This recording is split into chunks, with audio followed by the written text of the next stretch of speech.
They say old folks carry stories, but Moses Calhoun carries something darker.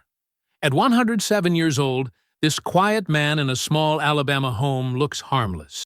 Slow steps, shaky hands, soft voice. But when a young nurse named Evelyn Turner leans close to hear his memories, she hears something no one is ready for. Moses whispers the truth about 6 dead slave masters, each one cruel, each one feared, each one gone for reasons the world never guessed. And the way he tells it? He wasn't a victim in the shadows. He was the shadow people feared. Still, when Evelyn listens to the hurt beneath his words, you can feel it. This wasn't rage for the sake of rage. It was a boy pushed too far, a man forced to survive in a world built to break him, and the terrible choices he made to stay alive.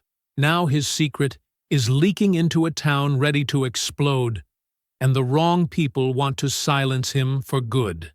But Moses isn't done fighting. Not yet, because the real danger isn't what he did back then. It's what will happen if the truth finally comes out now. Before we go any further, comment where in the world you are watching from and make sure to subscribe because tomorrow's story is one you don't want to miss.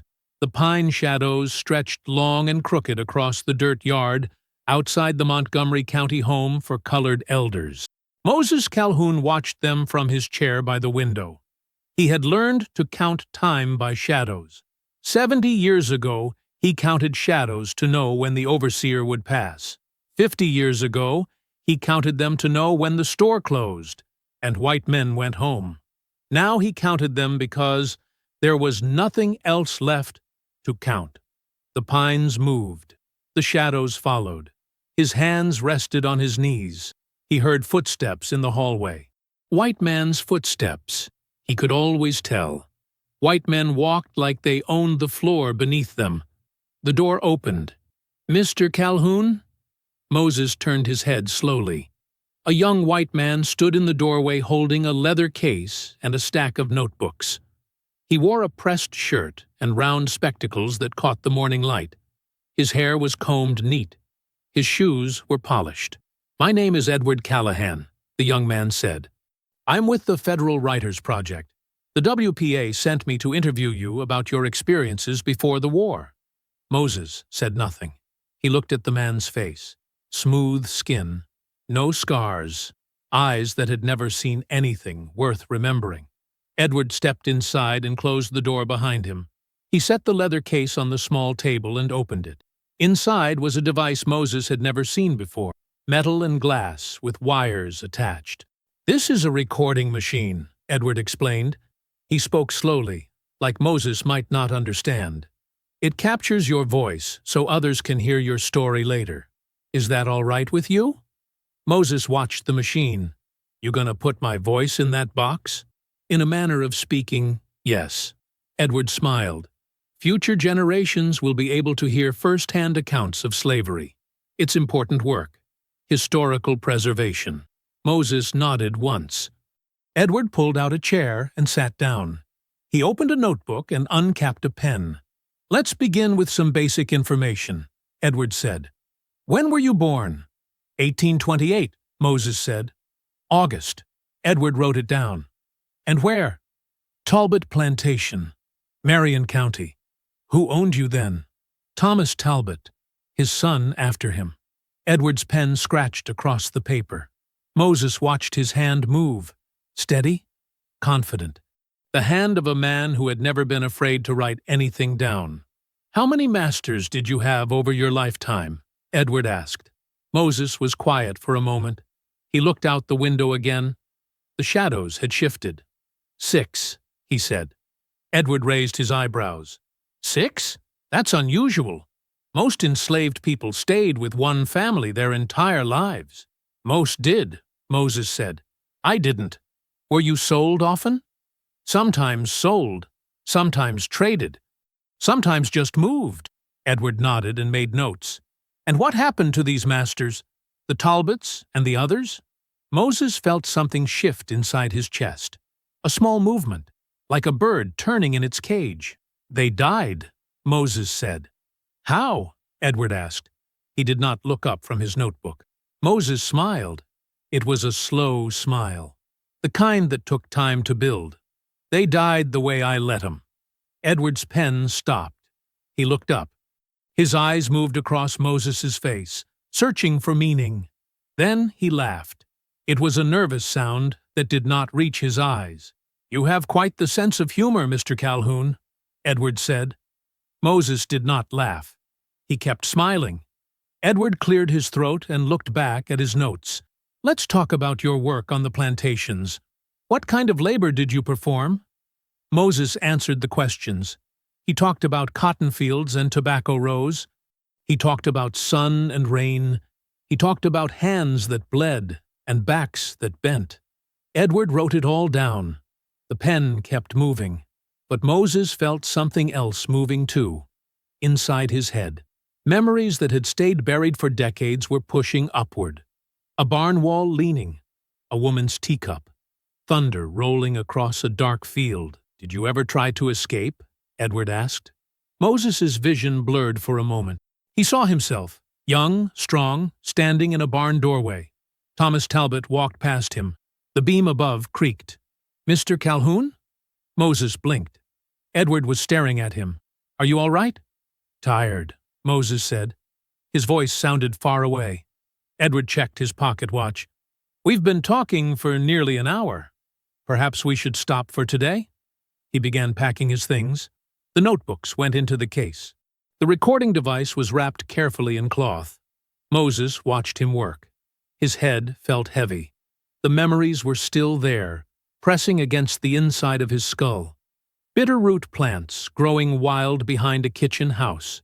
A stormy night. Hands in dark water. I'll return tomorrow, Edward said. He stood and tucked the case under his arm. We've barely scratched the surface of your story. Moses tried to stand. The room tilted. His legs forgot how to hold him. He fell. Edward shouted something. Footsteps rushed down the hallway. The door burst open. Hands grabbed Moses's arms. Women's voices spoke over each other. Someone called for water.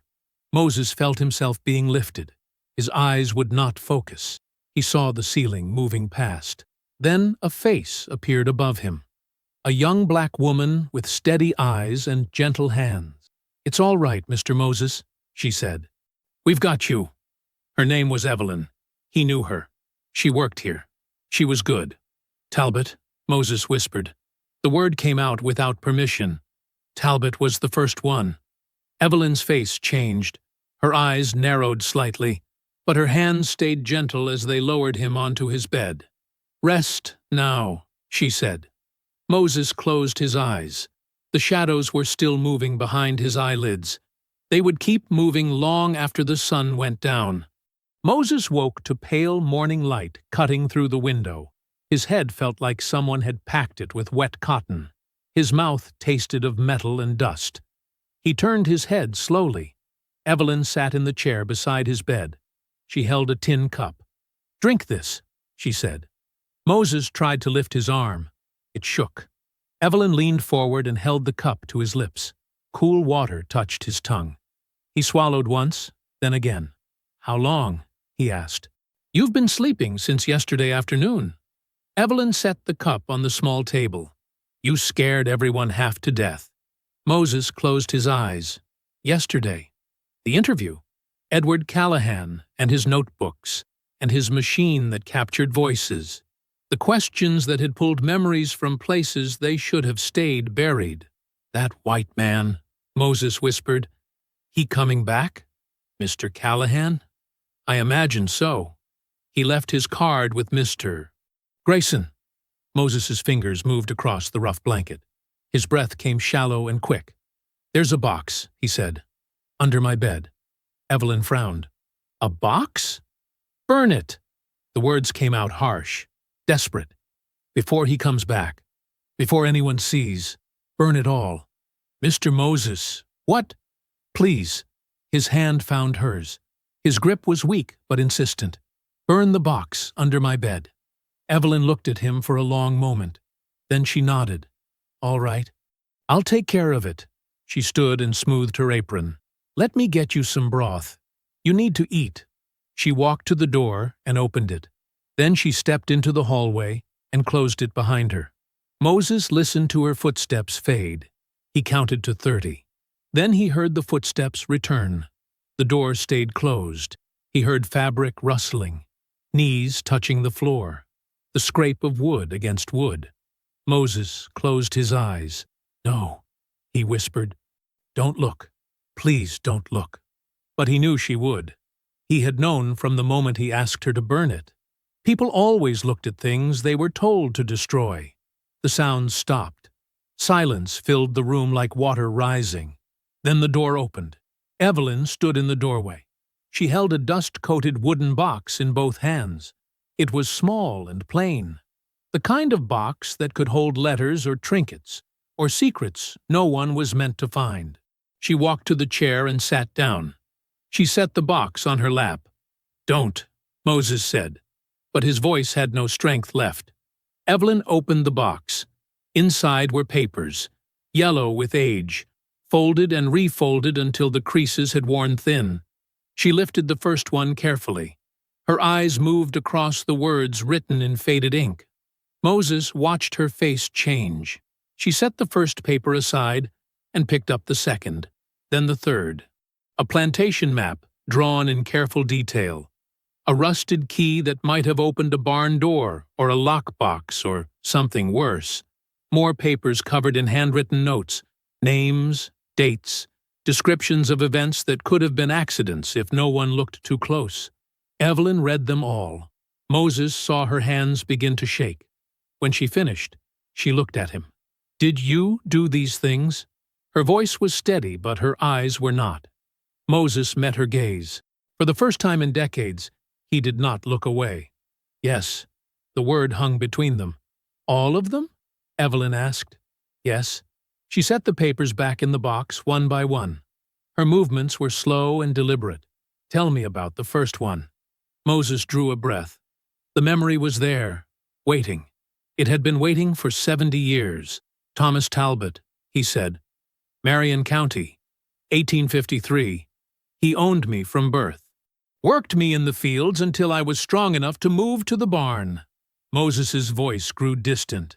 He was not in this room anymore.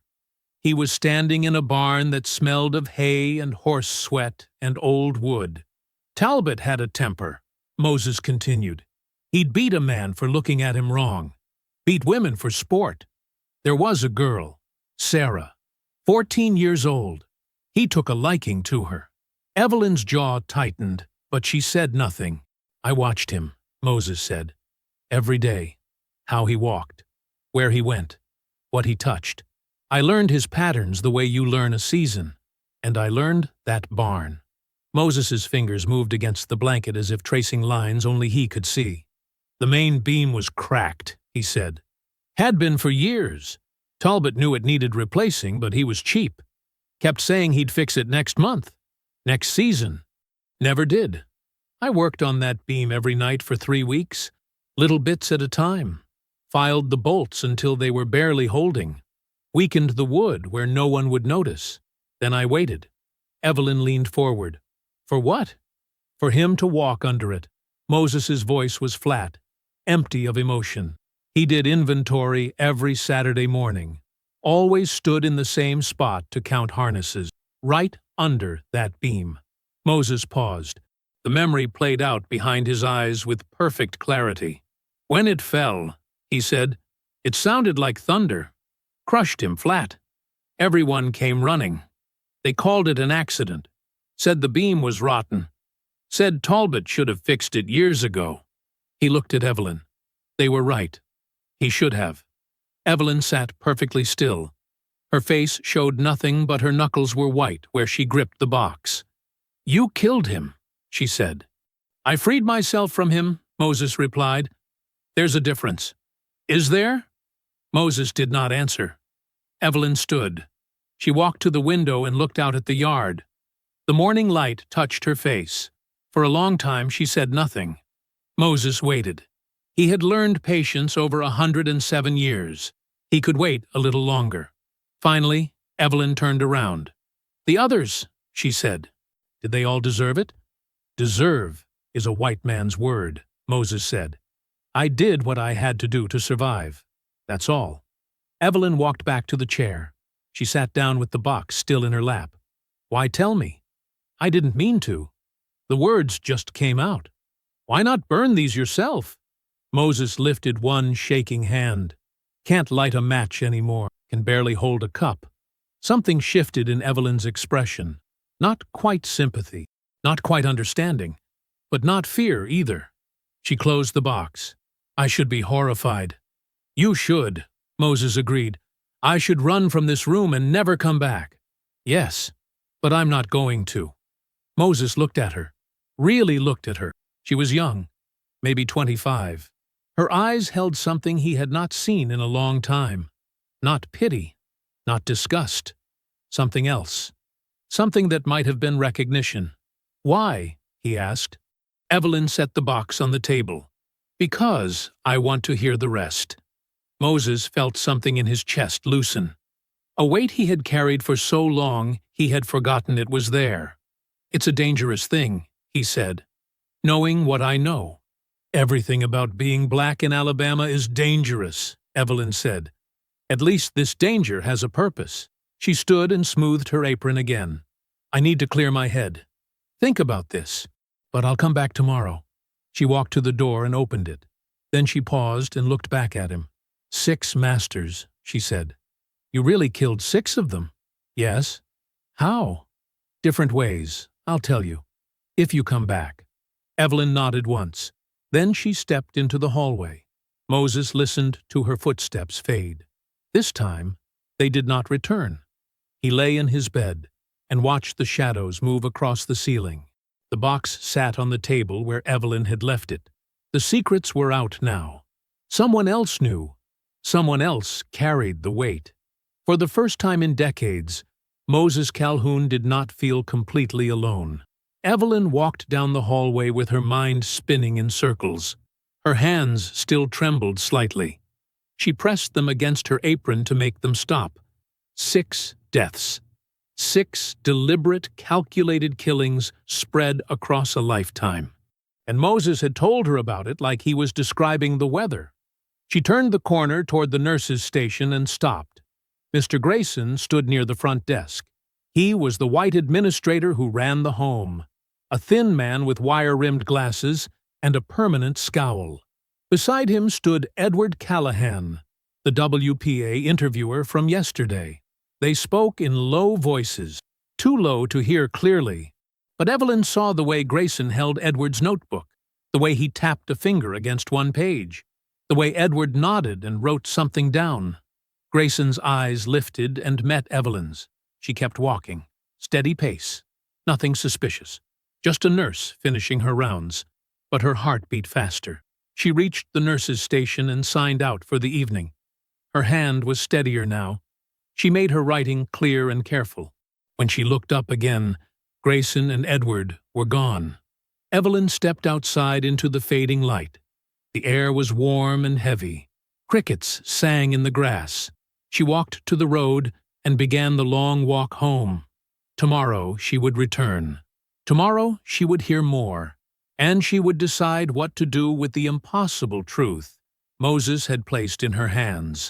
The sun had barely cleared the horizon when Evelyn arrived at the home the next morning.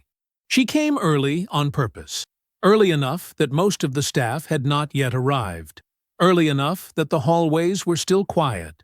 She signed in at the front desk and started toward Moses's room, but voices stopped her. Mr. Grayson stood in his office with the door half open. His voice carried down the hallway. He spoke into the telephone with sharp, clipped words. "I am telling you, Sheriff, this is serious," Grayson said. The old man made wild confessions during the WPA interview, said things that could cause real trouble if they got out. Evelyn froze. She pressed herself against the wall near the office door. "Yes, I have Callahan's notes right here," Grayson continued. "Claims he killed former masters, 6 of them over his lifetime. I know it sounds insane, but the interviewer seemed concerned. Said the old man spoke with too much detail to be making it up. Silence, while the sheriff spoke. "I understand, but we cannot afford agitation right now," Grayson said. "If word spreads that we are harboring some kind of murderer, the community will demand action. And you know what that means for the coloreds living here." Evelyn's breath caught in her throat. "I am asking you to handle this quietly," Grayson said.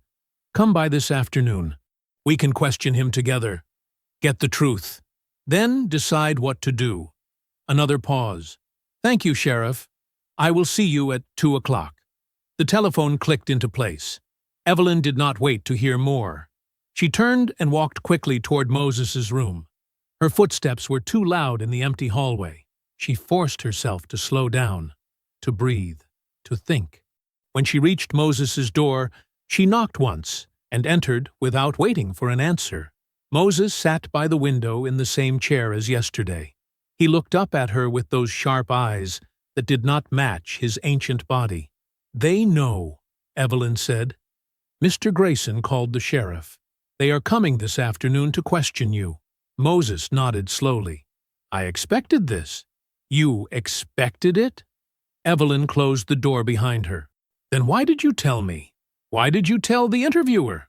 "I did not tell the interviewer anything true," Moses said. "Just enough to make him laugh, make him think I was joking. But I am old and tired, and sometimes the words slip out before I can stop them." Evelyn pulled the chair closer to his bed and sat down. "Mr. Grayson said if this gets out, it could cause violence.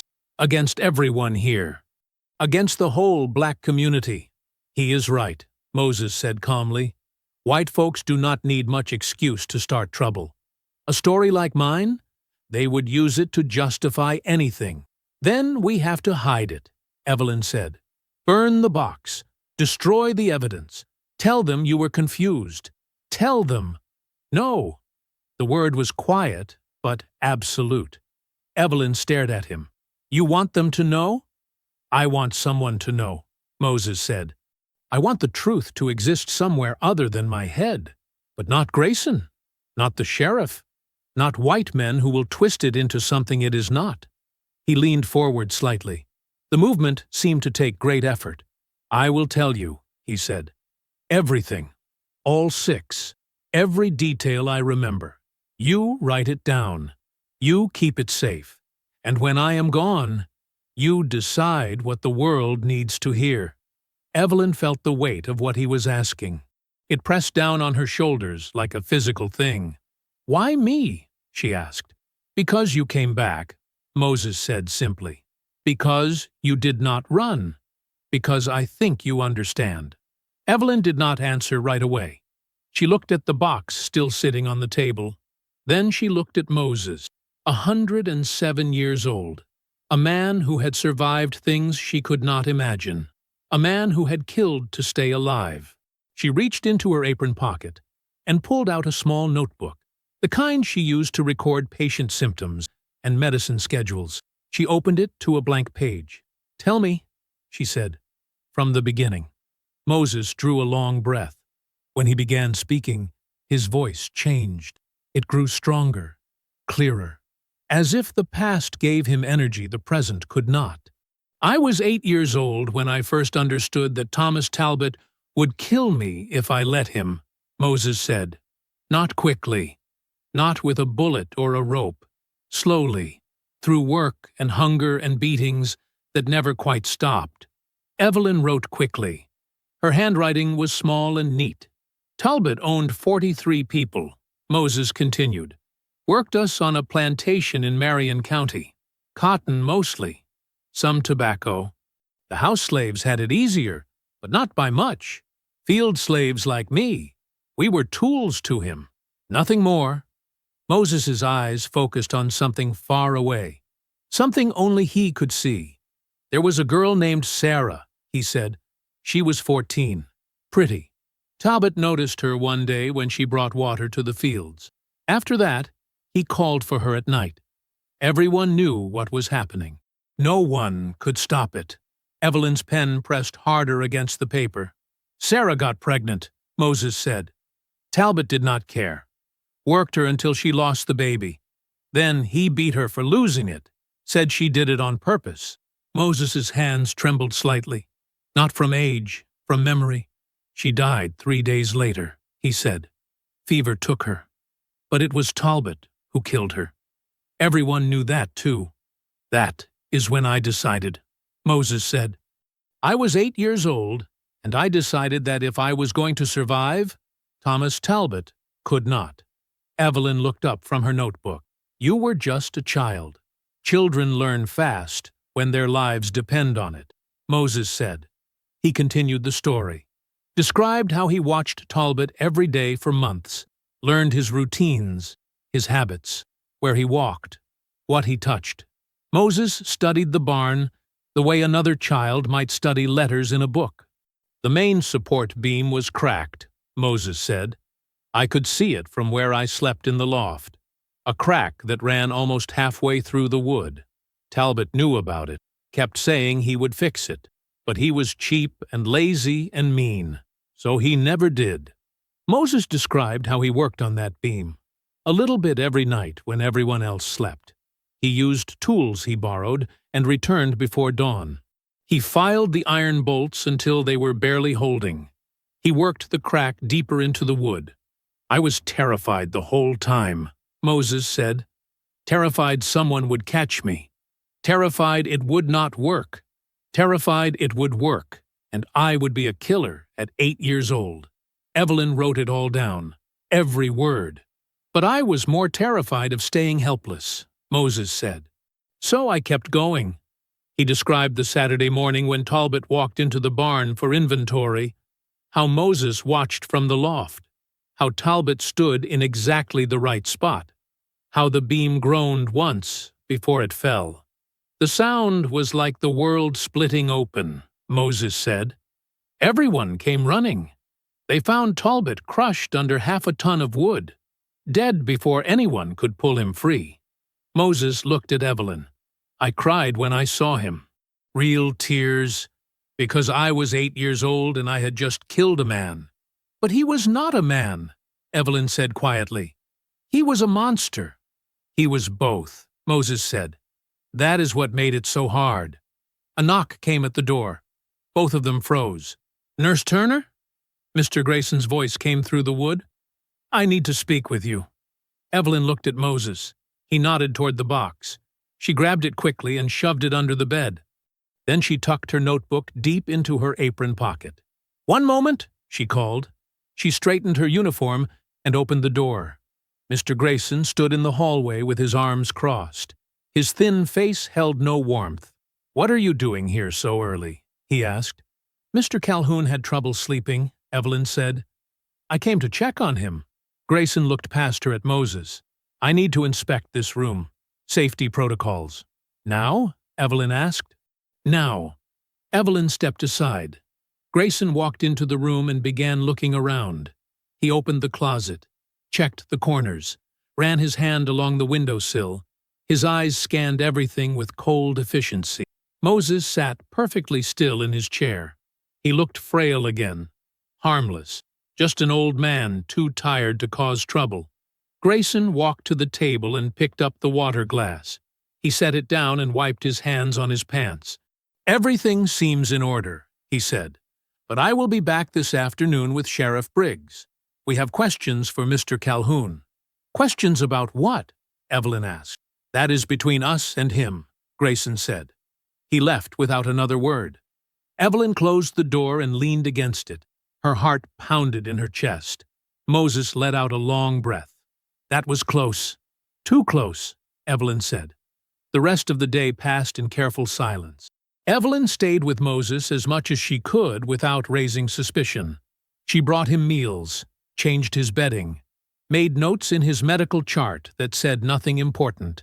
When the other nurses asked why she was spending so much time with him, she said he was having memory episodes and needed observation. They believed her. Night fell slowly. The home grew quiet as patients settled into sleep. Evelyn finished her rounds and returned to Moses's room one last time. He was already asleep in his bed.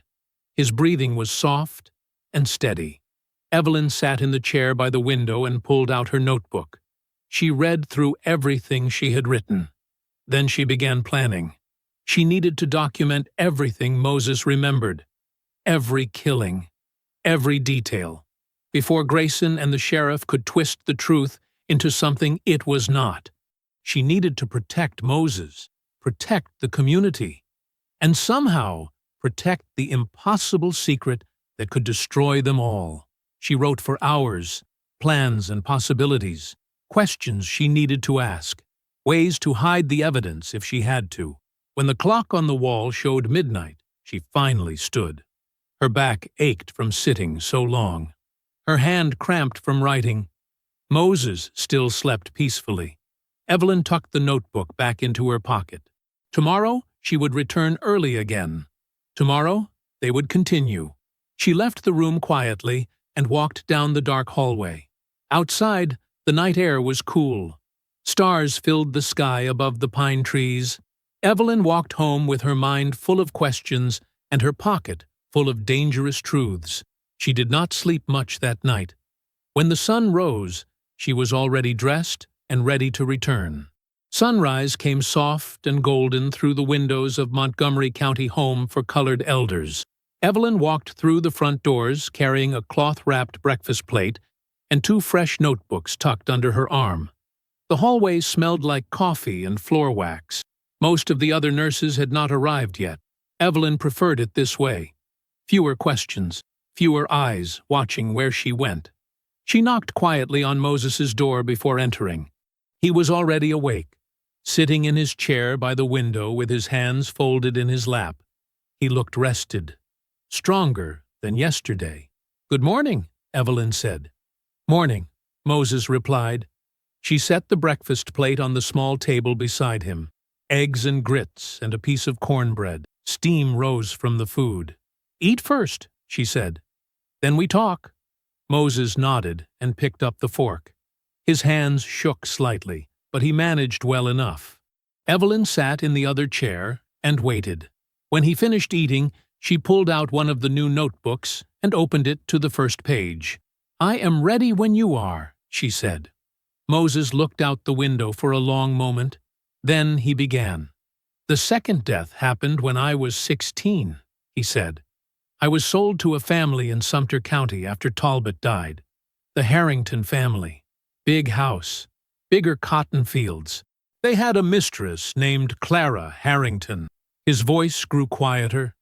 "Clara hated children," Moses said, "especially black children. She would not feed the young ones proper meals, said they did not deserve good food, made them work all day on half a biscuit and water." Evelyn wrote carefully. Her pen moved across the page in steady strokes. 3 children died that year from hunger sickness, Moses said. "One was my cousin, 6 years old. I watched him waste away until there was nothing left but bones." Moses's jaw tightened. "Clara drank tea every night before bed," he said. "Chamomile with honey. A slave woman named Ruth brought it to her room at 9 o'clock exactly, every single night." He described how he befriended Ruth, how he learned her routines, how he discovered where she kept the tea and honey. "Bitterroot grows wild in Alabama," Moses said. "It looks like parsley if you do not know better. But the root, if you dry it and grind it fine, it becomes poison. Slow poison. The kind that looks like natural sickness." Evelyn's hand paused for just a moment. Then she kept writing. "I added a little bit to her tea every night for 2 weeks, Moses said. Ruth never knew. Nobody knew. Clara got sicker and sicker. The doctor thought it was her heart. By the time she died, everyone believed it was natural." "How old were you?" Evelyn asked. 16. "You were still a child." "I stopped being a child when my cousin died," Moses said. They sat in silence for a moment. Outside, birds sang in the pine trees. "The third death came years later," Moses said. "After the war ended. After freedom came." He explained how he moved to Montgomery during Reconstruction, how he worked as a laborer for a white landlord named Fletcher Grimes. Grimes owned half the rental properties in the colored section of town, Moses said, charged freedmen twice what he charged white tenants. If you could not pay, he took your belongings, your tools, your furniture, everything. Moses described how Grimes carried a ledger everywhere he went, how he wrote down every debt, every missed payment. One night in 1872, I followed him home from his office, Moses said, waited until he walked through an alley behind Dexter Avenue. Then I came up behind him with a club. His voice did not waver. Hit him once across the back of the head, Moses said. Took his wallet and his watch. Left the ledger so it looked like a robbery. Nobody ever suspected me. Just another white man killed by some desperate thief. Evelyn wrote it all down. Her hand cramped, but she did not stop. Moses grew tired after the third story. His breathing became shallow. Sweat beaded on his forehead. Rest now, Evelyn said. She brought him water in a tin cup, helped him drink. Then she guided him to the bed where he could lie down properly. Just for a little while, Moses said. As long as you need. He slept for 2 hours. Evelyn stayed in the room and watched him breathe. She thought about everything he had told her. 3 deaths, 3 different methods, all carefully planned, all successful. She wondered how a person carried that weight for so many years. After lunch, Moses woke refreshed. He ate slowly, soup and bread that Evelyn brought from the kitchen. When he finished, he was ready to continue. The 4th death happened in 1889, he said. I was working at a limestone quarry near Wetumpka. Convict leasing had started up by then. White bosses renting black prisoners like slaves all over again. His face darkened. The boss was a man named Owen Pritchard, Moses said. Meanest man I ever met. Beat prisoners for looking at him wrong. Worked them until they dropped dead. Nobody cared, because they were convicts. Nobody cared, because they were black. Moses described the quarry. Deep pits filled with water from underground springs. Dangerous work. Men died there all the time. Pritchard liked to walk the edge of the deepest pit every morning, Moses said. Inspect the work. Yell at the men. One morning I loosened the rocks along the path he walked. He paused. When he stepped on them, they gave way, Moses said. He fell 60 feet into water so deep his body was never found. Evelyn's pen scratched across the paper. She did not look up. They called it an accident, Moses said. Closed the quarry for 3 days. Then opened it back up with a new boss who was only slightly less cruel. The afternoon light shifted across the room. Shadows grew longer. The 5th death, Moses said, happened in 1901. His voice grew quieter, more careful. There was a sheriff in Lowndes County named Hugh Cassidy, Moses said. Rode with the night riders, terrorized black families, burned homes, lynched men for looking at white women the wrong way. Moses described a terrible storm that came through in September of that year. Lightning and wind and rain that turned roads into rivers. Cassidy got lost in that storm, Moses said. His horse threw him. He ended up wandering through the woods alone. Moses's eyes were distant. I found him there, he said. Miles from anywhere, soaking wet and half frozen. He asked me for help. Evelyn stopped writing. She looked up at Moses. I watched him die, Moses said simply. Did not kill him myself, just watched. Let the cold and the storm finish what they started. Same result, different method. Thunder rumbled outside the window. A new storm was building. Moses continued talking, but his words came slower now. He was fading, the weight of memory pulling him down. The 6th, he began. The last one. His eyes closed. His breathing deepened. Evelyn waited, but he did not continue. Sleep had taken him mid-sentence. Rain began falling outside. Soft at first, then harder. Thunder rolled across the sky like distant drums. Evelyn closed her notebook and set it aside. She pulled a blanket over Moses's sleeping form and checked his pulse. Strong and steady. "Rest," she whispered. "I will be back tomorrow." She gathered her things and left the room as evening darkness settled over the home. The final story would have to wait. The storm had passed by morning. The ground outside was soaked and dark. Water dripped from pine branches in slow rhythm. The sky hung low and gray. Evelyn arrived early. She carried fresh notebooks and a thermos of coffee. Her shoes were wet from walking through puddles on the path to the home. Moses was already awake when she entered, sitting in his chair by the window, staring out at the wet world beyond the glass. "Morning," Evelyn said. "Morning," Moses replied. She set the thermos on the table and poured coffee into 2 tin cups. Moses took his with both hands. Steam rose between them. "You ready to finish?" she asked. Moses nodded slowly. "The 6th killing," he said. "The last one. Happened in 1901. Same year as Sheriff Cassidy." Evelyn opened her notebook and waited. "There was a plantation owner named Edmund Voss," Moses said. "Owned land in Wilcox County. Grew cotton and corn. Had about 30 black families working his fields as sharecroppers."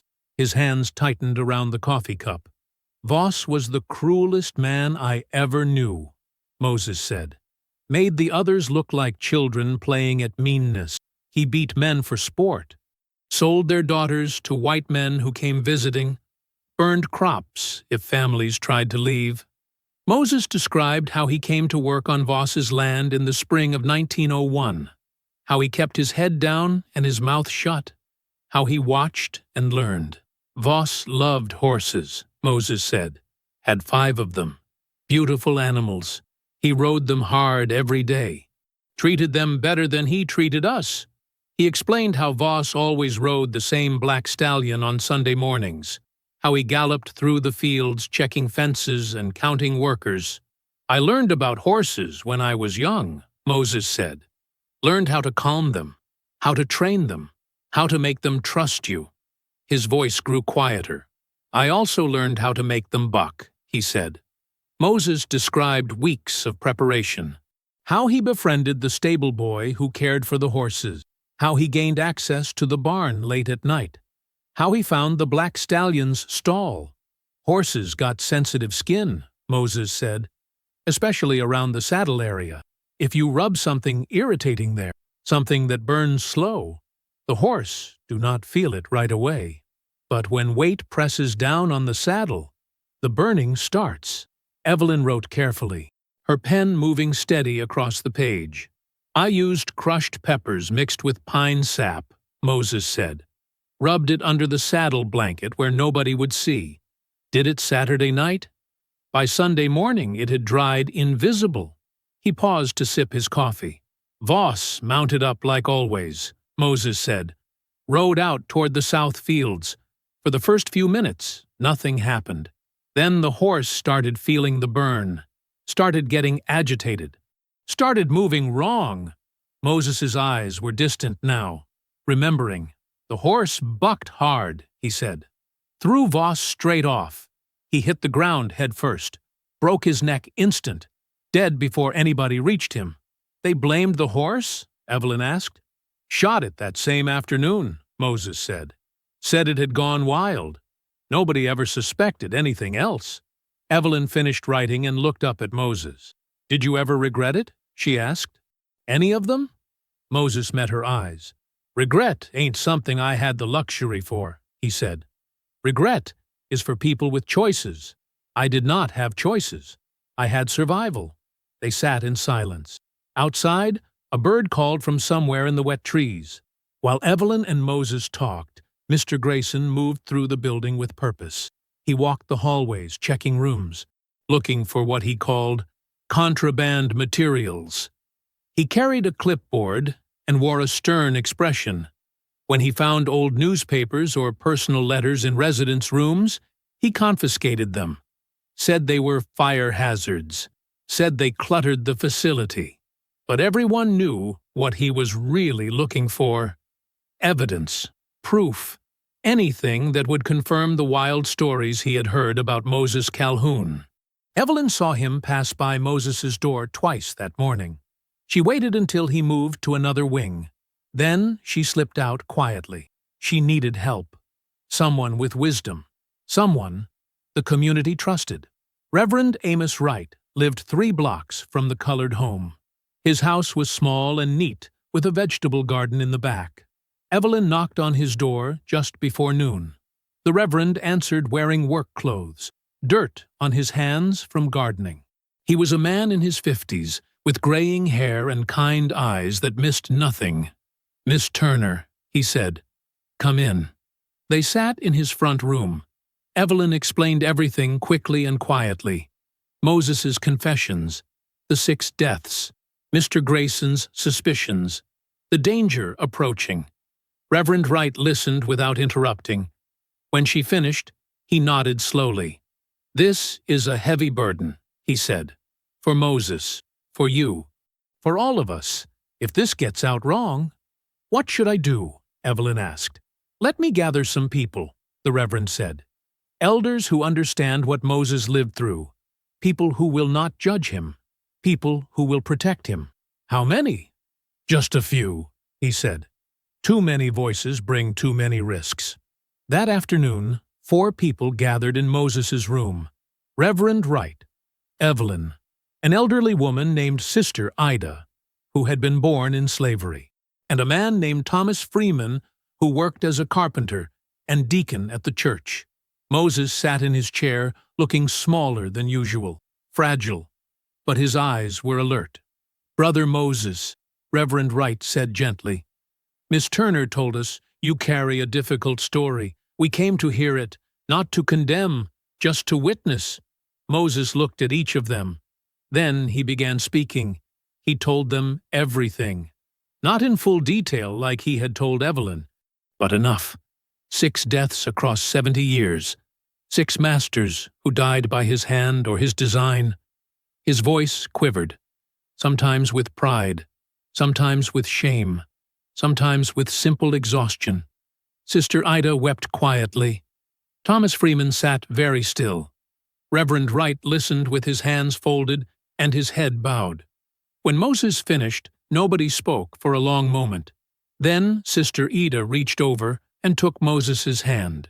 "You did what you had to do," she said. "God knows. We know." Thomas Freeman nodded. "You survived. That is what matters." Reverend Wright stood and placed his hand on Moses's shoulder. "Your burden is shared now," he said. "You are not alone anymore." For the first time in a century, Moses felt something shift inside him, something heavy lifting. Not gone, but lighter.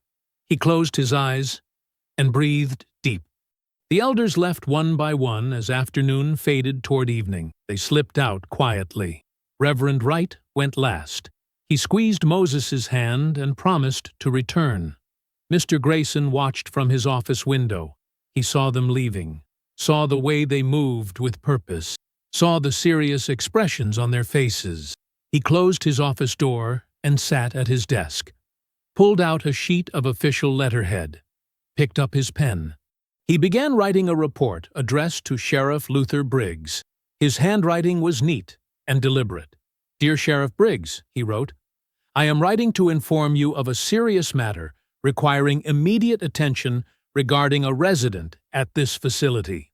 Outside, darkness settled over the colored home. Lights flickered on in windows. The evening began. That evening, Reverend Wright stood in his kitchen making telephone calls. Quick, quiet conversations with people he trusted. People who understood discretion. People who remembered what survival looked like. "Come to the church," he said into each receiver. 8 o'clock. Basement entrance. Tell no one else. By 7:30, volunteers arrived at the colored home.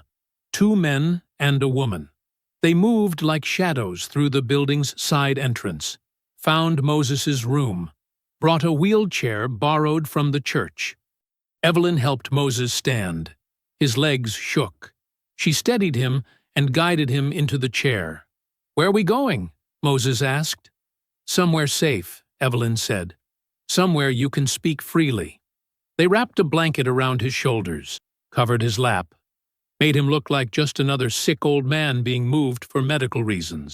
Mr. Grayson had left for the day. The night supervisor was a kind black woman named Mrs. Opal, who asked no questions when the volunteers wheeled Moses toward the back door. "Be careful," she whispered. "We will," Evelyn promised. They moved Moses down the ramp and into a waiting car. The wheelchair folded and went into the trunk. Moses sat in the back seat, with Evelyn beside him. The volunteers drove slowly through Montgomery's colored district, headlights off until they cleared the main roads. The church stood dark except for one dim light over the basement door. They parked behind the building where the car could not be seen from the street, brought Moses inside, down concrete steps into a low-ceilinged room that smelled of old hymnals and floor wax. 20 people waited in folding chairs arranged in a circle, mostly elders, a few younger folks who had been chosen carefully. Sister Ida sat near the front. Thomas Freeman stood by the door. Others Evelyn recognized from Sunday services and community gatherings. Reverend Wright helped Moses into a chair at the center of the circle. Someone brought him water. Someone else draped another blanket over his shoulders. The Reverend raised his hands for silence. "We are here tonight to witness," he said. "Brother Moses carries a story that needs hearing, a story about survival, about justice that the law never gave, about choices no human should have to make." He looked around the circle. "What is spoken here stays here," he said. "We protect each other. We protect this truth. Understood?" Everyone nodded. Reverend Wright turned to Moses. "Speak, brother," he said. "We are listening." Moses sat very still for a long moment, looking at the faces surrounding him, old faces and young faces, faces marked by their own struggles, their own survival. He began with the first killing. Samuel Talbot, the barn, the weighted beam, the careful calculations of a child who understood he would not survive otherwise. His voice was stronger than it had been in days, clearer, as if speaking to this audience gave him new strength. He described the mistress who starved children, the bitter root tea, the weeks of careful poisoning, the way she grew weaker, and nobody suspected the old slave who brought her drinks. People leaned forward. Some covered their mouths. Others closed their eyes and listened. Moses talked about Reconstruction, about Marcus Henley, who charged impossible rents and kept families trapped, about the staged robbery, about watching Henley bleed out in his own office while Moses stood hidden in the shadows. Sister Ida wiped tears from her face. Thomas Freeman nodded slowly. A younger woman pressed her hand to her chest. Moses continued. The convict leasing boss, the quarry, the drowning that looked like an accident, the sheriff who terrorized black families and vanished during a storm that Moses had waited months to use. Each story came with details, with context, with the cold logic of someone who had learned to weaponize the only power he possessed, patience and planning, and the ability to make death look natural. Finally, Moses described Edmund Voss, the cruelest master, the horse, the saddle, the crushed peppers and pine sap, the broken neck, the blamed animal. When he finished, silence filled the basement, deep and heavy. Nobody moved. Then Sister Ida stood. She walked to Moses and placed both hands on his face. "You lived," she said. "You survived them all, and that is holy." Thomas Freeman stood next. "You are not a murderer. You are a soldier who fought a war nobody acknowledged." One by one, others stood, spoke, touched Moses' shoulder or hand, affirmed him, witnessed him, accepted him. Moses wept, not from shame, not from regret, but from relief, from being seen fully and not rejected, from carrying his truth in community instead of alone. Evelyn stood behind him, placed her hand on his shoulder, felt him trembling beneath the blanket. "You are not alone anymore," she whispered. Moses reached up and covered her hand with his own. They stayed another hour. People asked questions. Moses answered. Stories were shared, connections made. The weight Moses had carried for a century distributed among 20 souls who chose to help him bear it. Finally, Reverend Wright stood. We must return him before anyone notices, he said. We will meet again soon to decide what to do next. For now, we protect this truth. We protect each other. The volunteers brought the wheelchair. Moses settled into it, looking exhausted but peaceful, his eyes brighter than they had been in weeks. They moved him back up the stairs, into the car, through the dark streets. Watchers positioned at corners scanned for patrol cars, signaled when roads were clear. The colored home appeared quiet when they arrived. Mrs. Opal opened the back door, helped them bring Moses inside, down the hallway, back to his room. Evelyn and the volunteers transferred Moses from wheelchair to bed, tucked blankets around him, made sure he had water nearby. Thank you, Moses whispered. Thank you. Rest now, Evelyn said. You are safe. The volunteers left quietly. Evelyn stayed, sat in the chair beside Moses's bed, watched his breathing slow as he drifted toward sleep. Moses closed his eyes. For the first time in longer than he could remember, he felt peace. Real peace. The kind that comes from being fully known and still loved. He breathed deeply. Let his body relax.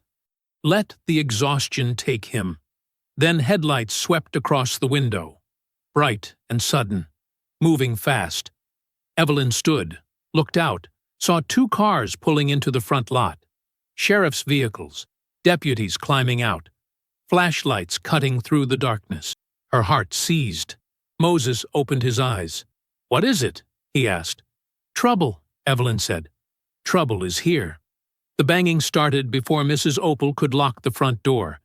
Heavy fists against wood, voices shouting, the sound of boots on the front steps.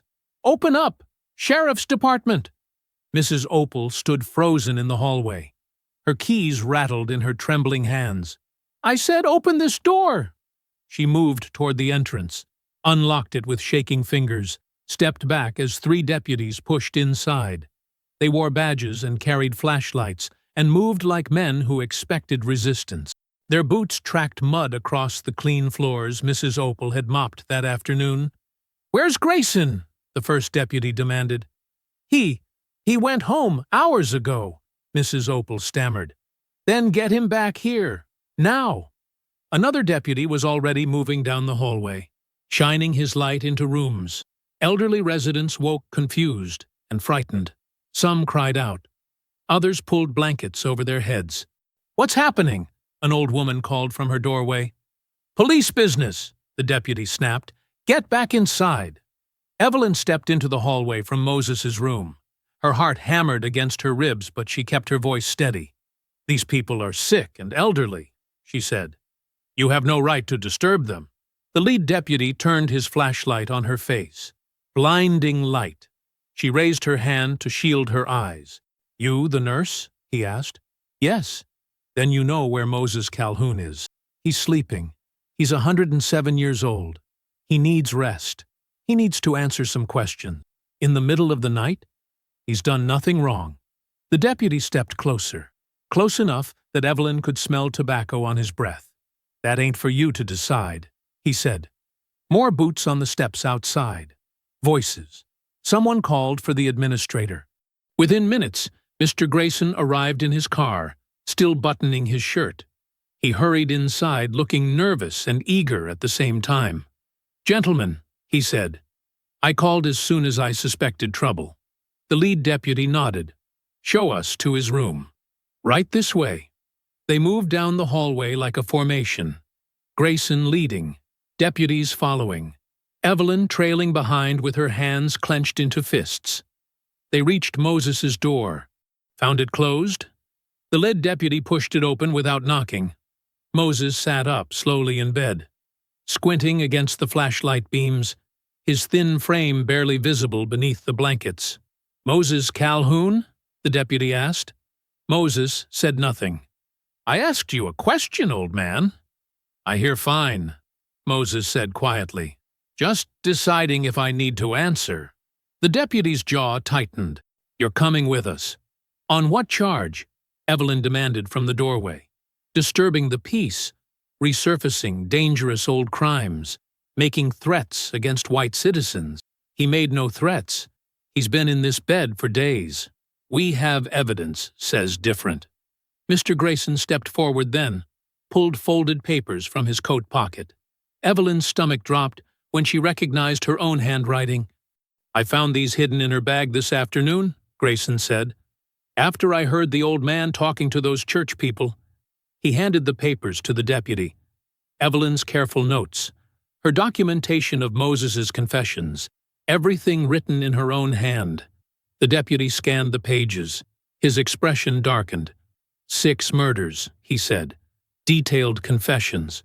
Signed by the nurse as witness. Those are private medical records, Evelyn said desperately. These are criminal confessions, and you helped hide them.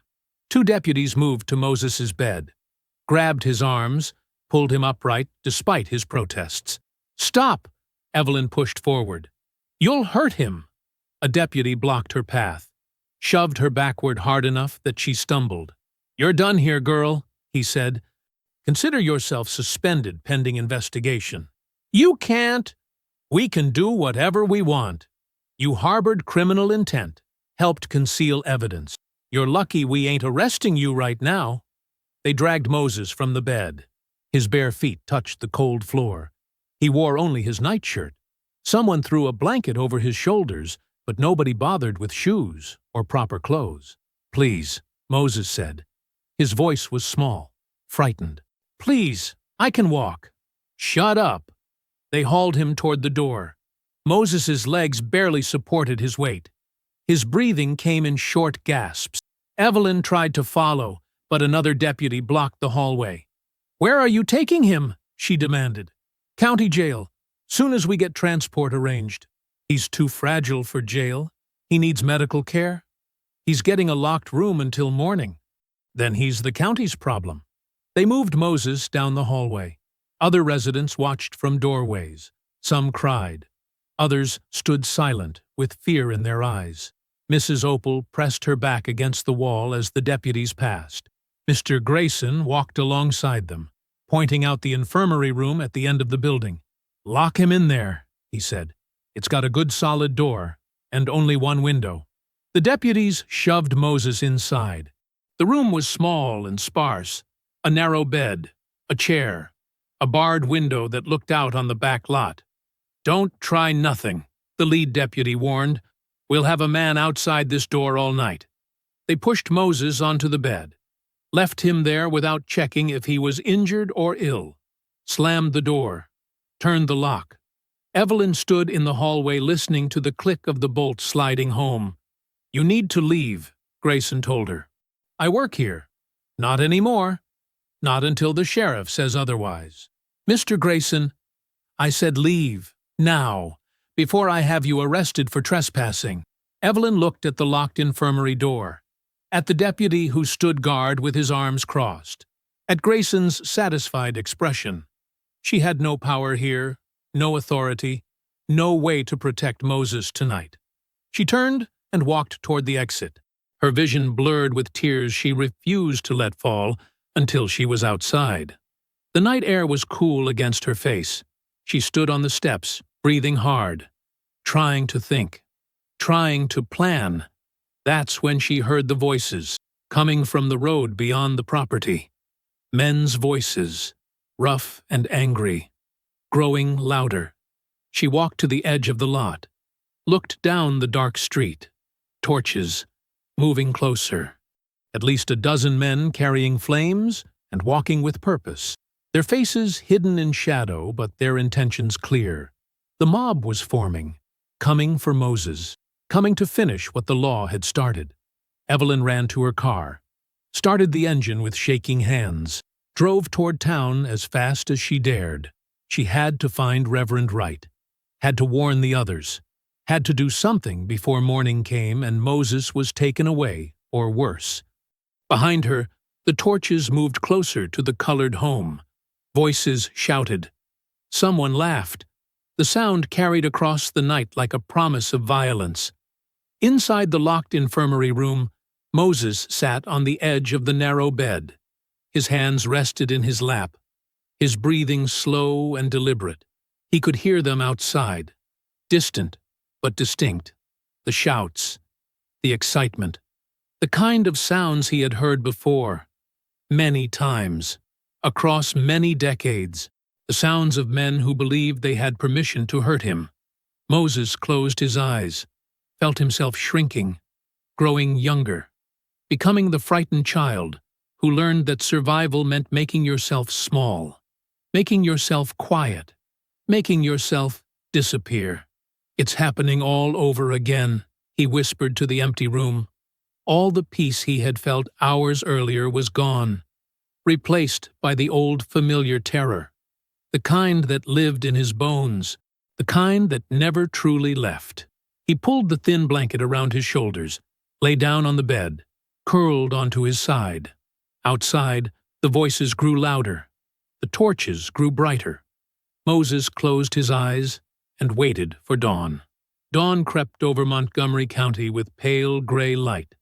Evelyn crouched behind azalea bushes across the street from the colored home. Her knees ached from holding the position. Dew soaked through her skirt. But she didn't move. She watched the front entrance, counted the deputies, noted their patterns. 2 men stood by the door. Another patrolled the side of the building. Every hour they rotated positions, switched posts, checked the infirmary window where Moses remained locked inside. The mob from last night had dispersed around 3 in the morning. Sheriff had sent them home with promises that justice would be handled properly, legal-like.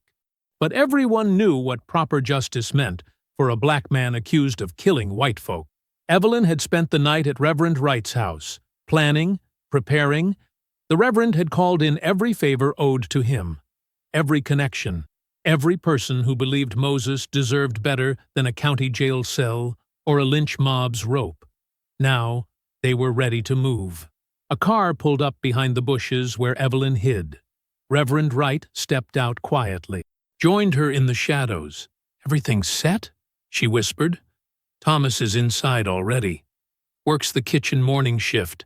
Nobody questions him being there early. And the tunnels? Old Sam confirmed they're still passable. Hasn't been down there in 20 years, but the maps are good." Evelyn nodded. Her heart hammered against her ribs. This had to work. There would be no second chance. Reverend Wright checked his watch. 5 minutes, he said.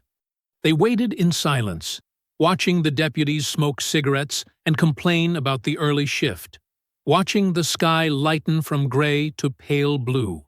Then smoke began pouring from the kitchen windows, thick black smoke that billowed out in heavy clouds. Fire alarm bells rang sharp and loud. Residents started shouting from inside, calling for help. The deputies at the front door hesitated, looked at each other. One ran toward the kitchen. The other stayed at his post, but kept glancing nervously at the smoke. The side patrol deputy abandoned his route entirely, sprinted toward the commotion. More smoke now, flames visible through the kitchen window. Thomas had done his job perfectly, soaked rags in kerosene, set them smoking in the industrial oven, created enough chaos to look real without actually burning the building down. Deputies flooded toward the kitchen entrance. Residents poured into the hallways in their nightclothes. Staff members ran with buckets of water. Perfect confusion. Evelyn and Reverend Wright moved quickly across the street, stayed low, reached the side entrance that led to the storage areas. Mrs. Opal waited inside. She grabbed Evelyn's hand and pulled her through the doorway. "Hurry," she whispered. Only one guard left on Moses's door, and he's distracted. They moved through the back hallways, past the laundry room, past the supply closet, around the corner toward the infirmary. One deputy stood outside Moses's door, but he was turned away, watching the chaos down the hall, shouting at someone to get more water. Mrs. Opal approached him from behind. "Deputy," she called out, "Deputy, there's an old man collapsed in the east wing. Needs help right now." The deputy turned, frowned. "I can't leave this post." "He ain't breathing right," clutching his chest. "You want him dying while you stand guard on a locked door?" The deputy hesitated, looked at Moses's door, looked back toward the smoke. "Please," Mrs. Opal begged. "He's dying." The deputy cursed. "Stay here. Don't move. I'll be right back." He jogged toward the east wing. "Mrs." Opal immediately turned and unlocked Moses's door with the spare key she'd stolen from Grayson's office earlier. Evelyn rushed inside. Moses sat on the bed, awake, alert. His eyes widened when he saw her. "We're leaving," Evelyn said. "Right now? Can you walk?" "I can try." She helped him stand. His legs trembled, but held. They moved into the hallway, where Reverend Wright waited with a wheelchair. Moses sank into it gratefully. Evelyn covered him with a blanket. They moved fast, down the back corridor, into the storage room that smelled of old mops and cleaning supplies. Reverend Wright closed the door behind them, locked it, shoved a shelf aside to reveal a wooden trapdoor built into the floor. "Plantation service tunnels," he explained. "Used to run under half the county. This building was built on top of the old overseer's quarters." He pulled the trapdoor open, revealed a ladder descending into darkness. Evelyn stared down into the black hole. "Moses can't climb that." "We'll lower him." Two more men appeared then, church deacons who'd been waiting in the tunnels below, strong men who climbed up quickly. They rigged a rope harness around Moses's chest, lowered him gently while Evelyn climbed down the ladder. Her hands gripped the rough wood rungs. Her feet found purchase in the darkness. At the bottom, she helped steady Moses as they untied the harness. The tunnel was narrow, dirt walls held up by old timber beams, the ceiling so low that Reverend Wright had to duck his head.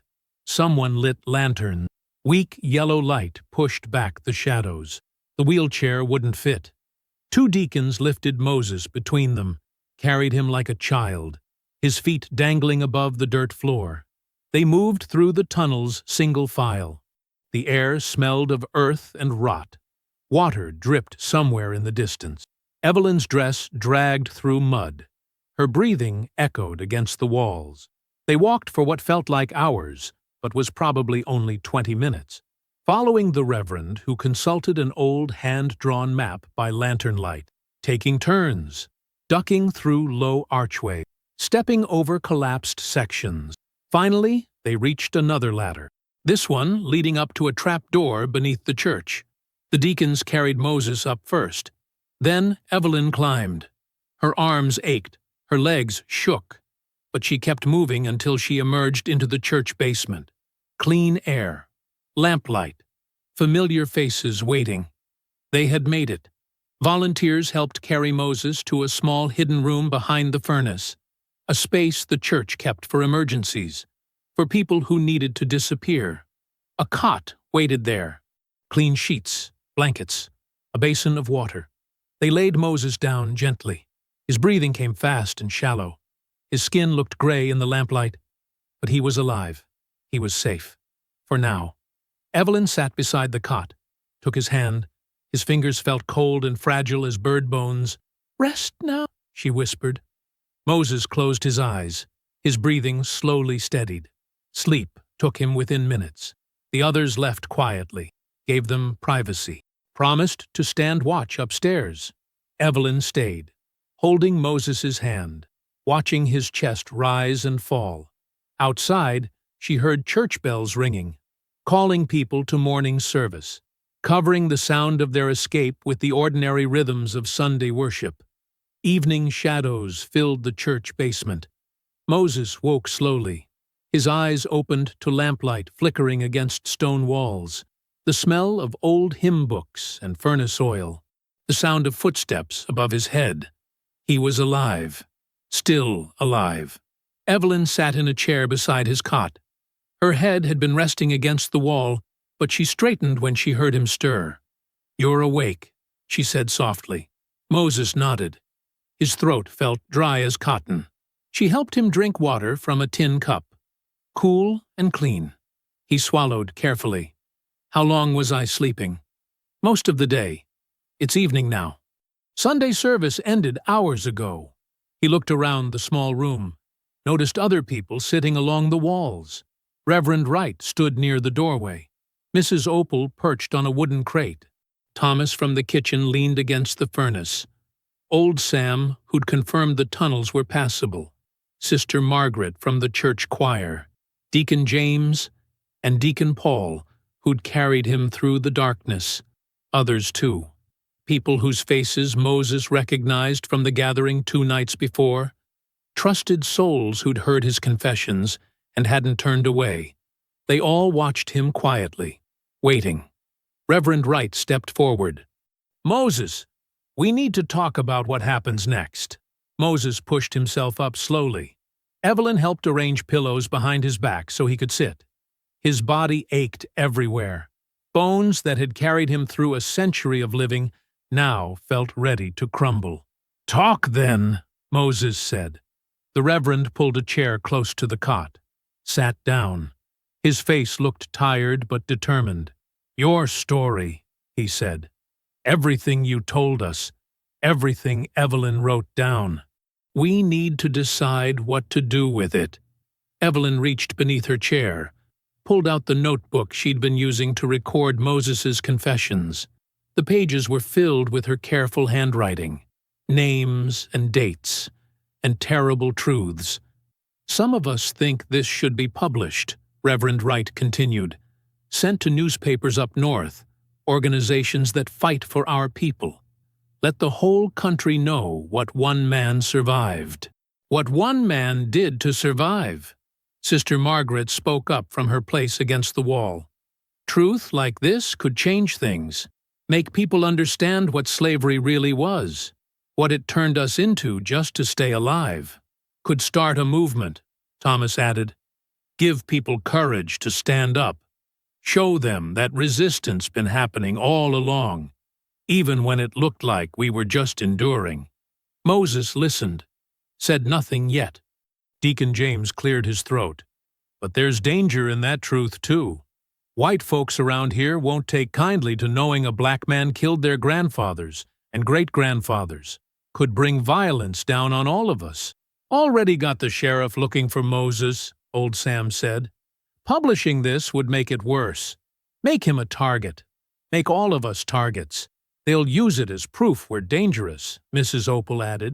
"Say we've been planning revenge all along. Justify whatever cruelty they want to inflict." The room fell quiet.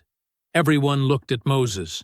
He stared at his hands, gnarled fingers that had mixed poison, hands that had loosened bolts and cut ropes and pushed men toward their deaths. "What do you want, Moses?" Evelyn asked gently. He took a long breath, let it out slowly. "I want my story to live longer than I do," he said. His voice came out rough but clear.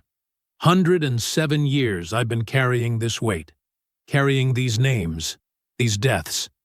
Never told nobody until now." He paused, gathered his thoughts. "But truth can be dangerous. Dangerous as any gun. Maybe more dangerous because you can't see the damage coming until it's already done." "You think we should destroy it?" Reverend Wright asked. "I think I don't know what's right anymore." Moses looked around at all the faces watching him. "Spent my whole life figuring out how to survive, how to make white folks think I was harmless while I plotted their endings. Survival was the only thing that mattered." He gestured toward Evelyn's notebook. "But that ain't about survival. That's about truth. And truth serves different purposes." Evelyn opened the notebook, flipped through pages until she found the beginning. "Let me read some back to you," she said. "Make sure I got everything right. Make sure the details are clear." She read about the first killing. The young master named Talbot, who'd beaten a child to death for spilling water. The barn wall Moses had weakened over months. The collapse that crushed Talbot beneath timber and stone. "Was it 1834 or 1835? Evelyn asked. "You said both at different times." 1834, Moses confirmed. Spring, April, right before planting season. She made a note, continued reading about the mistress, the bitter root tea, the slow poisoning. You said her name was Catherine Reynolds? Catherine Rebecca Reynolds. Married name. Born a Whitfield. Evelyn wrote that down. Read about the Reconstruction landlord, the staged robbery. The plantation was called Mercy Hill? That's right. Ironic name for a place with no mercy in it. She moved through the fourth death. The convict leasing boss at the quarry. His name was Silas Pemberton? Silas George Pemberton. Had a scar across his left eyebrow from a knife fight. Evelyn added the detail. Read about the sheriff who disappeared during the storm. You said this was 1899? June 1899. Night of the big lightning storm that burned down the Baptist church on Oak Street. And his name was definitely Sheriff Harlan Cross? Harlan Cross. Sometimes went by Harry. But legal name was Harlan. She flipped to the final pages. Read about the last killing. The plantation owner in 1901. James Edward Crenshaw. Moses said before she could ask. His horse was named Goliath. Big black stallion that threw him after I spooked it with a snake I planted in the saddlebag. Evelyn recorded every correction, every clarification, making sure no detail was wrong. No gap existed in the timeline. When she finished, she closed the notebook, looked at Moses. It's all here, she said. Your whole truth. The debate continued around them, voices rising and falling, arguing about publication, about hiding the manuscript, about burning it entirely. Some said the North needed to hear this story. Others insisted the South would use it as justification for new horrors. Moses listened to them all. These people who'd risked everything to save him, who sat in a church basement arguing over whether his truth deserved to exist in the world. Maybe we don't decide tonight, Reverend Wright finally said. Maybe we sit with this a while longer. Pray on it. See what direction the Lord provides. Murmurs of agreement. The tension in the room eased slightly. Sister Margaret started singing softly. An old hymn about troubled waters and safe harbors. Others joined in. Their voices blended together in the small space. Moses closed his eyes. Let the music wash over him. For a moment, he felt something like peace. But beneath that peace lived fear. Fear that his truth would die with him. Fear that his truth would kill others if it lived. He didn't know which fear was stronger. At midnight, Reverend Wright extinguished the lanterns one by one. The room darkened. People filed out quietly, headed home through back streets and shadowed paths. Evelyn was the last to leave. She squeezed Moses's hand, promised to return in the morning. Then she was gone too. Moses lay in the darkness, staring at the ceiling he couldn't see, listening to the buildings settle around him, the distant sound of wind against windows. Sleep wouldn't come. His mind turned over the same questions again and again. Truth or silence? Safety or courage? Legacy or survival? He stared at nothing, waiting for dawn, hoping morning would bring answers the night couldn't provide. The next midday sun came warm and golden. Moses had slept fitfully through the night, waking often to the sound of footsteps overhead in the church sanctuary. Each time his heart raced, expecting deputies, but it was only parishioners arriving for early prayer or women setting up for a quilting circle. When Evelyn arrived just before noon, she found him sitting up. Color had returned to his face. His breathing came easier. You look better, she said. Feel better. Still hurt everywhere, but better hurt than yesterday. Reverend Wright appeared in the doorway. Too nice a day to keep you locked up down here. Want some fresh air?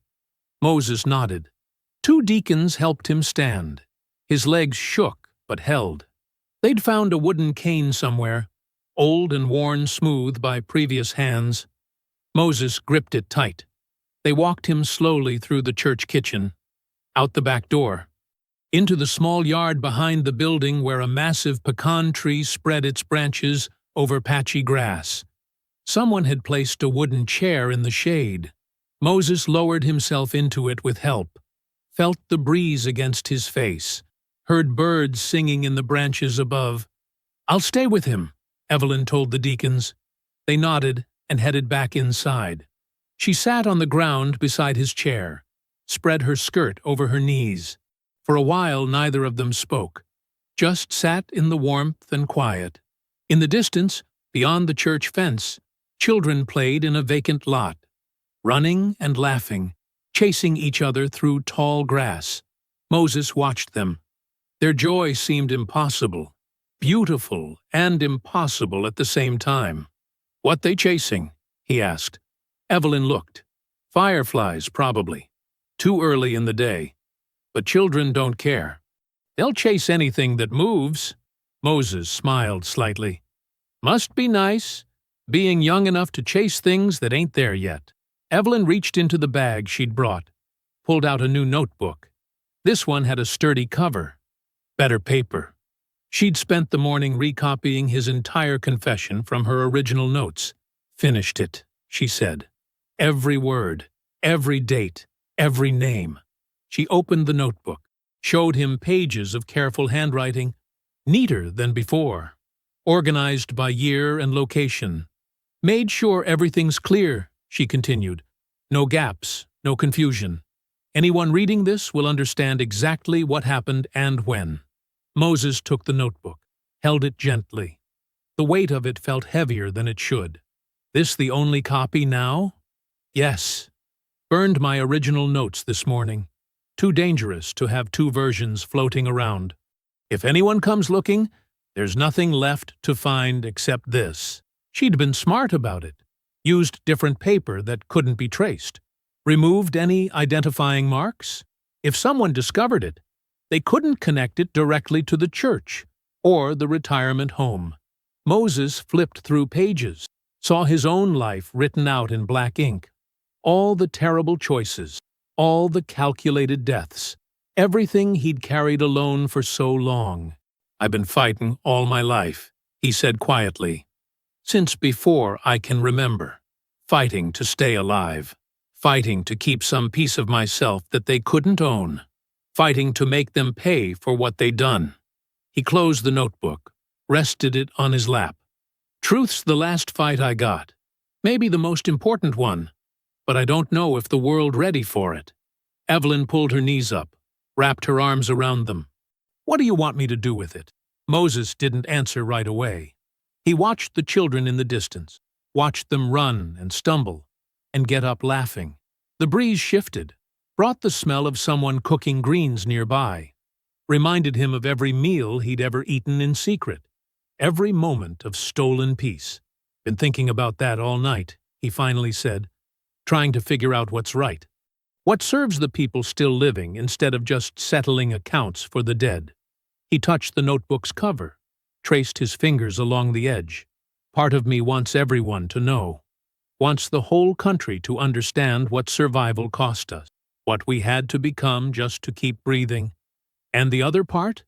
Other part's afraid. Afraid this truth will get used against us. Afraid it'll justify more violence, more laws designed to keep us down, more reasons for them to say we're dangerous, that we always been dangerous." Evelyn nodded. She'd thought the same things, turned them over in her mind during the long night after the raid. "Maybe there's no right answer," she said. "Maybe both things are true at once." Moses looked at her, really looked, saw strength in her young face, determination, the same quality that had kept him alive through impossible years. "You remind me of someone," he said. "Who?" "Me. When I still believed I could control what happened next." She smiled sadly. "You did control it. For 100 years, you controlled your own fate. That's more than most people ever get. Maybe. Or maybe I'd just been reacting to things out of my control, making choices in the tiny spaces they left me." He lifted the notebook, held it out toward her. She didn't take it immediately, just looked at him, waiting. "What you want me to do?" she asked again. Moses pressed the manuscript into her hands, made sure she had a firm grip before letting go. "Keep it safe," he said. "Guard it. When the right moment comes, you'll know. Or maybe you won't. Maybe there ain't no right moment. Maybe you just decide one day that today's the day." Evelyn clutched the notebook against her chest. "I promise. I'll protect it. Won't let anyone destroy it or twist it into something it's not. That's all I can ask." They sat in silence again. The afternoon stretched long and lazy around them. Somewhere, a dog barked. A car passed on the distant street. Reverend Wright came out after a while, brought them water and cornbread left over from the morning meal. He sat on the church steps and ate with them, told them news he'd heard.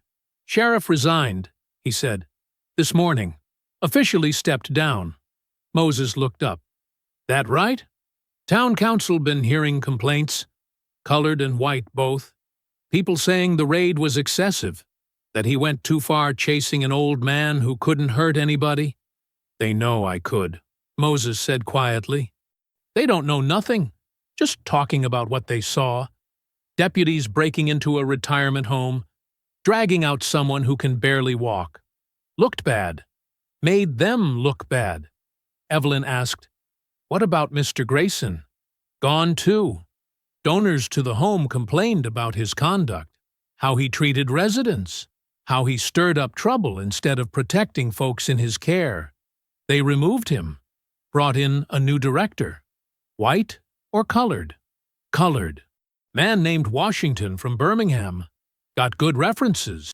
Reverend down there vouched for him."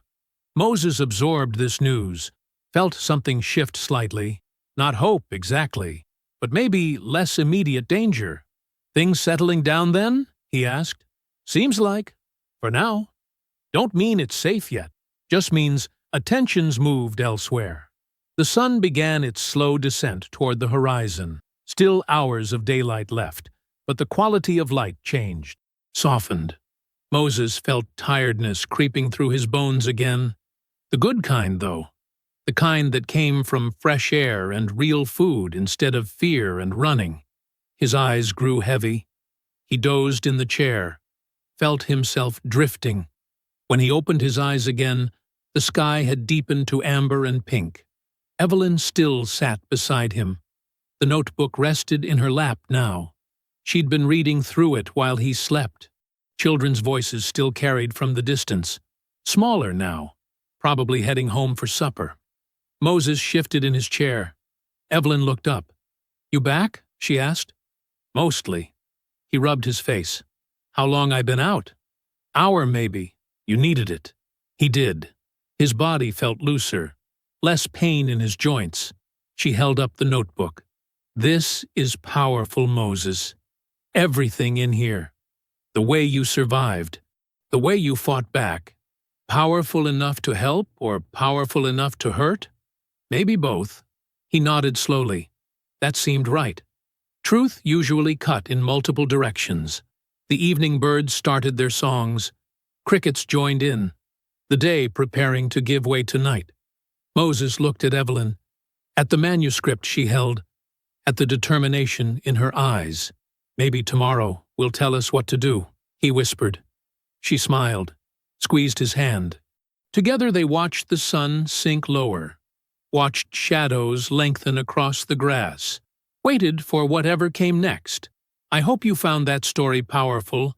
Leave a like on the video and subscribe so that you do not miss out on the next one. I have handpicked 2 stories for you that are even more powerful. Have a great day.